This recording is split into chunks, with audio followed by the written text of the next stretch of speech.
Esselamu Aleyküm ve Rahmetullahi ve Berekatuhu. Değerli izleyicilerimiz, cümle sadakasıyla yığılan erzaklarımız var. Gel zahmet olmasa. Size bir tane aile göstereceğim Balakən şəhərin Tülü kəndində. Allah için axıra kadar bakın. Yani bunlar reklam için değil. Biz bunu ona göre çekirik ki, sizden gelen məbləğlərin hara xərcləndiğini göstermek için. Olabilir belki ben sizi dolandırıram. Belki niye göndermelisiniz? Biz bunu sübut edirik ki, Allah həmd olsun, boş yerə xərclənmir. Göstərir zəhmət olmasın. Bakın, ət məhsulları, qəndi, çayı, pesoğu, hər bir şey, bak, 2-2 vermişik, makaronu, çöreğindən tutmuş, biz eləməyə çalışırıq. Bir də ailəni bir dənə göstərək zəhmət olmasa. Özümdə bir çətin yeriyirəm. Bismillah.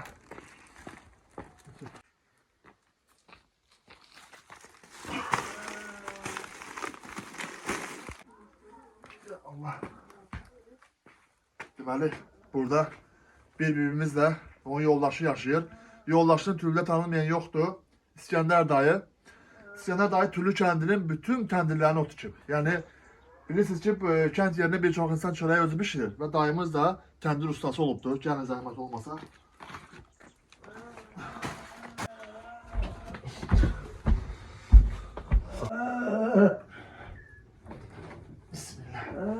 Evet, bunları biz size almışıq. Bunu bize gönderen kardeşler var, bacılar var, analar var. Onların gönderdiği məbləğ var, alınıqda Allah'ın bu ətindən tutmuş hər şey var. Kimlər köməkli edir, Allah 2 qat əraziyə yetirsin, ya Rəbbim. Deməli, oğul qız verib söyünürsün sən, ya Rəbbim. İskəndər dayımızı tanıyan bence çoktur. Tülü kəndinin bütün təndirləri dayı tikib sənətkar adamdır. Və bugünkü gündə dayımız əziyyət çəkir, ağrıyır, xəstədir. İfadəmə görə üzr istəyirəm. 4-5 gündən bir paşka, böyüklər üçün pampers istifadə olunur. O da yəni paşkası təxminən 30-35 manatdır. Və dərman... Eləmi? 2 gün, 3 gün, eləmi? 2 nömrə istəyir. 2 nömrə. 2 nömrə işlədir böyüklər üçün. Yəni, anamız baxır dayımıza da. Həmizə xahiş edirəm. Baxın, Allah'a həmd olsun yaxşı qazanan qardaşlarımız var. Vallahi billahi evinizə yığmaqdan o gün dünyanız üçün heç bir xeyir əməl görməyəcəksiniz. 10 manat qazanırsınızsa 1 manatını belə insanlara, belə ailələrə xərcləmək lazımdır. Çünki o dünyaya vallahi ki, kəfənimizi belə apara bilməyəcək. Rasulullah sallallahu aleyhi və səlləm bir dəfə buyurub ki, hətta ançələ deyib ki, vallahi ki, sədəqə malımıza atmır, əksinə çoxaldır. Həmizə xahiş edirəm ki, ərzaq alıb göndərə bilərsiniz və ünvanı bilməsəniz, mən əlaqə saxlayın və bura sizi gətirin. Və yaxud da ki, pampers və yaxud da ki, dərmanlara alınmasında siz gömərli göstərə bilərsiniz. Ana, siz də bir dənə bunu alanlara, qardaşa bacılarında bir dənə söz deyin inşallah.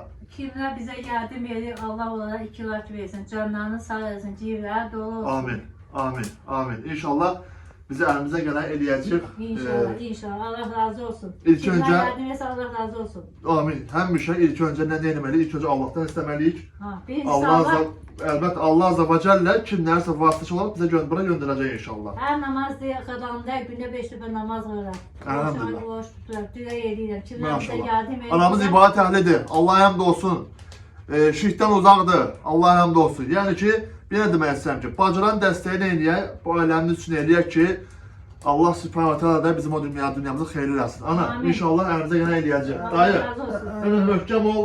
İnşallah hər şey yaxşı olacaq. Yaxşı. Allah oğlunuz verib söndürsün sizə.